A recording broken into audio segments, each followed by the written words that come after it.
let's go to inventory. Inventory. Inventory, you let's say you have a let's say you have a shop, a canteen. Students come and buy during break. Okay, you have a break period in your school where students will go out for recreation. They will go and buy biscuits, yogurt, they will buy food. So if there is someone selling these items there, you can do an inventory. So this is a like a point of sale. It's like a supermarket. It manages everything that is there. It's a shop. It can manage an entire shop. It manages a business. So what actually you do is you first of all start by defining your supplier who is going to be supplying you items. Make sure you enter their phone numbers and that. If maybe your biscuit is finished, yogurt is finished, your food is finished, who are you going to contact to supply you? Then you feed them here. The warehouse. Where do you store those items? Maybe you have two rooms in your school where you store things that you bought. You can call it warehouse 1, warehouse 2, storage A, storage B. That is where you keep things that you've bought there. That's the meaning of a warehouse. So that as you are selling items, they are being reduced at the level of the warehouse. If warehouse A contains 100 bags of rice, warehouse B contains 50 bags of rice. As you are selling, you are defining where the bags of rice are going to be reduced or taken for the start. So when you start selling, you focus on reducing the quantity in warehouse A.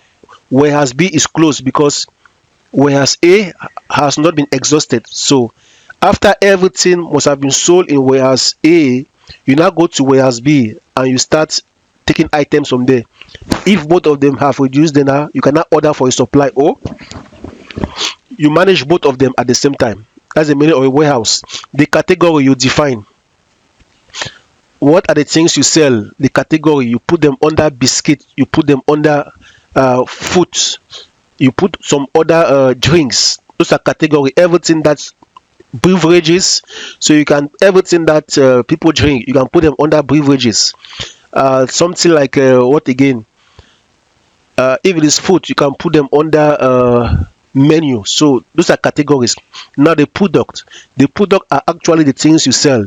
Biscuit is a product, yogurt is a product, rice and stew is a product, uh, chewing gum is a product. Okay, those are all products. Purchase actually, it means somebody is coming to buy. There you are making an order. The sale, you want to see what you sold. The issue, you are selling to who and who, this and this. So we can start with the supplier here.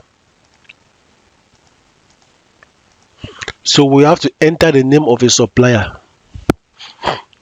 Let's put a drinks supplier. Drink supplier, the contact name. I will just put the same thing, drink supplier. So actually you put the person's full name there, the person's email, you feed them there. Or just put something. If I thought they have an email, but it's not mandatory, you can always leave it empty. What is important there, the things that you must fit in are the things in red that you must write. The suppliers, the name of the supplier, sorry, the name that you are going to give to the supplier, the person's actual name, and the person's phone number. That is all. Because to reach the person, normally you go through phone number. So you can just put 6. That's the phone number. The address you can put. So you submit. So we have fitted in the address of the supplier. So once you fit in the address of the supplier, you can add as many suppliers as possible. Here is drink supplier. We can add here again. We say food supplier. We can add here again. We say what again? Plantain supplier. There are so many. So let's go back again to our dashboard. So we have just fitted in. We just fitted in our supplier. We'll go now to warehouse. For warehouse, let's say warehouse A. We call it warehouse A or storage A. That is warehouse A. Warehouse keeper. There is somebody at your warehouse who is actually taking care of those items, because anybody can go there and say They have asked me to come and remove 1 bag of rice. They have asked me to come and remove 2 bags of rice. No, that thing, it needs to be controlled. You need to know who is taking care of it. There should be security personnel at the level of your gatehouse. So you just write Mr. Benson, whatever it is. Email is not obligatory. Phone number is not obligatory. Address is not obligatory. If at all you want to put, you just put the name of the warehouse, the warehouse keeper. You submit. So that is warehouse A. We come again. We can write warehouse B. Depend on you if you have to. Warehouse B. So Mr. Bonso. So you take submit. So we've done with warehouse A and warehouse B. The next thing we have to do is go to the category where we define. Here we can call this B beverages. It represent drinks. These are categories. Drinks, everything that you drink. Beverages. Here again we can say foods.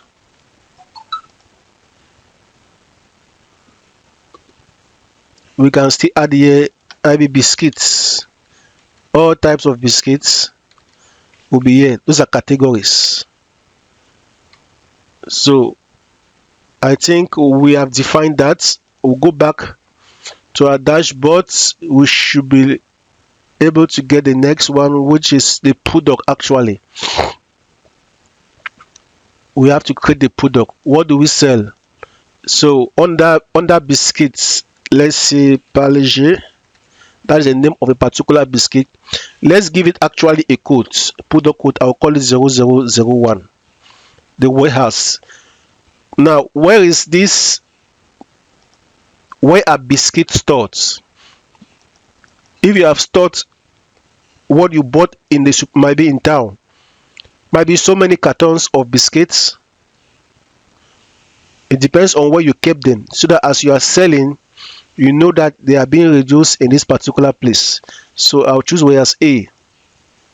Parle-G. So I took submit 001. That is product code 001.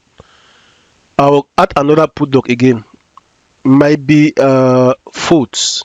I will call it rice. No, I will call it. Normally, food is complicated. You have to divide it into many categories. Food, because you have to prepare so many things at once. This food, the school will know best what to do. Let me say, Coca-Cola. Product code, I'll put 00002. It's under. It's still under warehouse A. I've stored them there. I will take submit. So I have 2. So I've just created 2 products. These are the things that I'm selling. So I'll go back to my dashboard.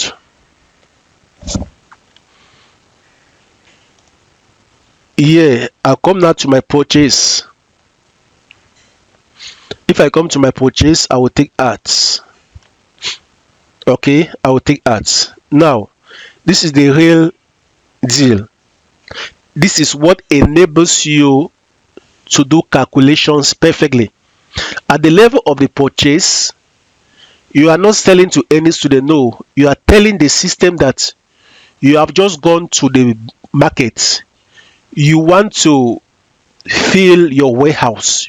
You have bought so many things to sell in your canteen. You have bought so many things. Now you have to write down the quantity of things that you bought in town for easy calculation, so that the more you sell as you are selling is going to be giving you the statistics of what is left, what has been sold, total amount sold, total amount left.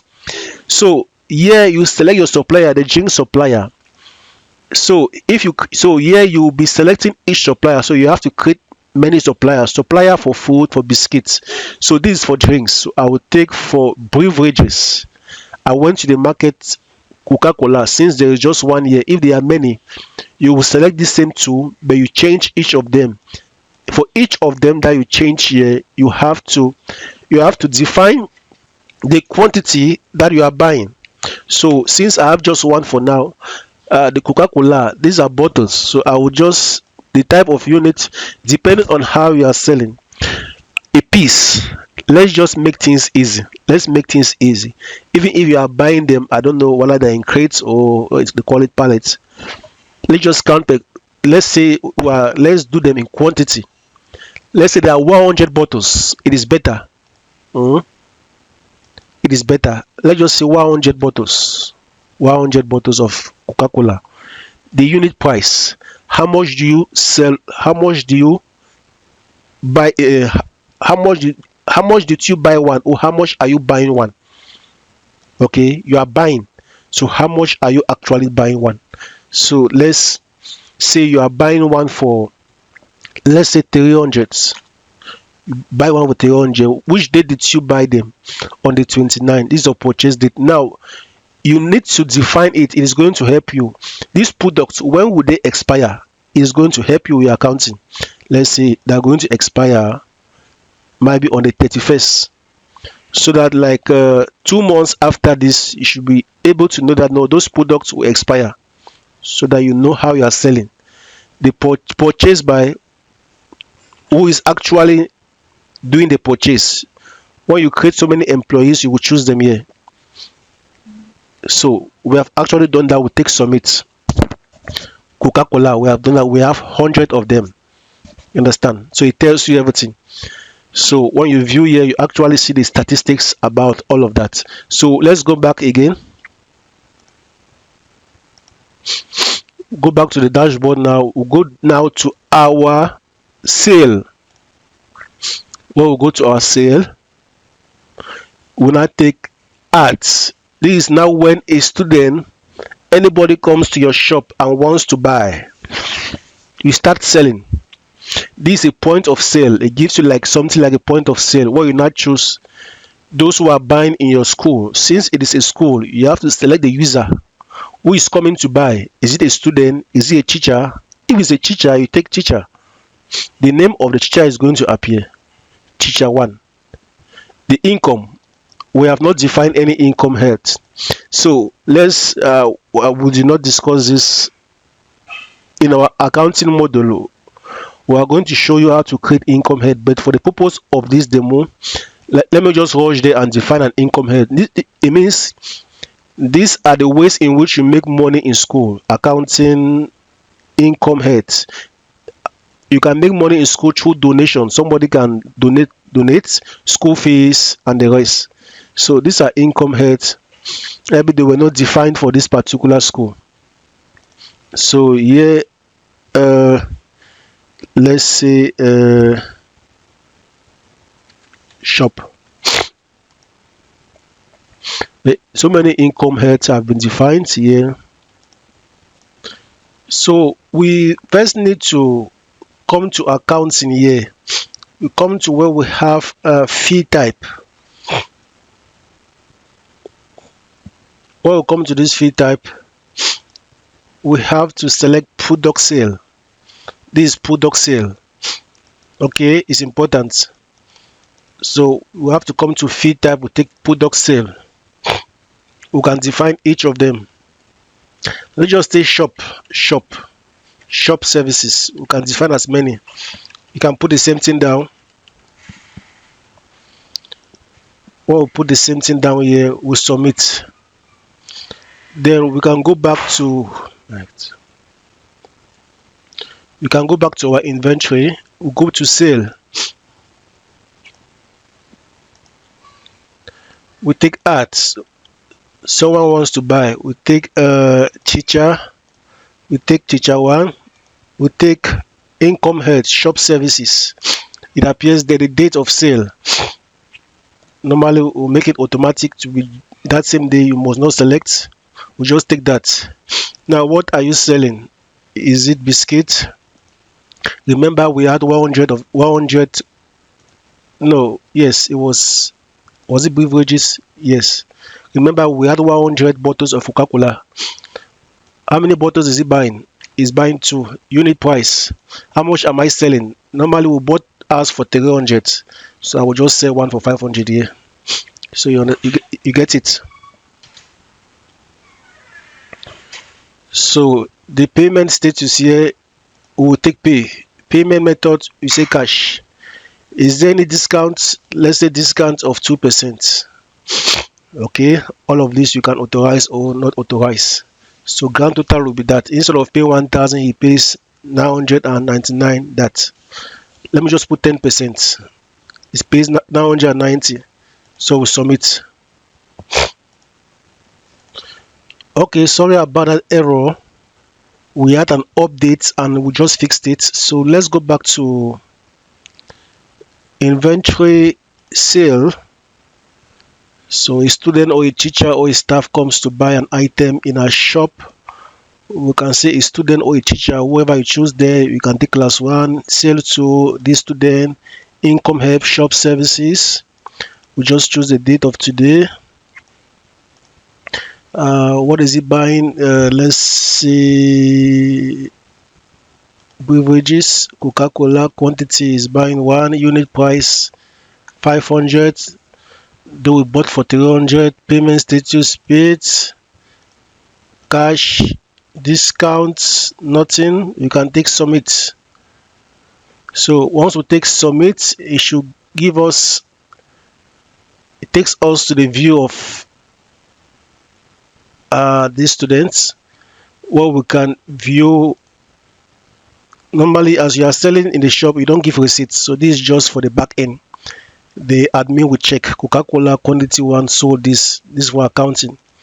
So at one point you can see. So we've been able to do that. So the sale, this is the issue. So we've done purchase where a sale where we are selling to students, teachers, or whoever. So now we have clicked on issue. Issue is that you can give teachers items for free, or somebody can borrow. Or maybe the principal says, please give this teacher and this teacher drinks for free, this for free. After, if it is settled, whatever, then you will take settled. So if we take issue here, we have this, we can add. So let's say a teacher was sent by teacher 2 was sent to come and collect, might be a drink, Coca-Cola, quantity 2, issued on the 30th due. So here is like a teacher can still borrow if that is allowed in school. Teachers, okay, can say, please give me a bottle of Coca-Cola, I'm going to pay you in 2 days. So it's just a meaning of this. It means somebody is getting something to pay after. It means you are borrowing. It's like a loan.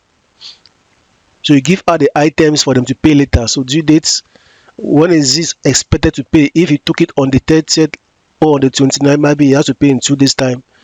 You can say first of that. You submit, there are 2 of them, it means it's only 1,000 francs. So it gives you that. So whenever he pays now, at the level of the accounting, they will just have to say return this or settled. It can be changed to settled. It can be changed to payment done, debt repaid, just like that. So that is that about the inventory part.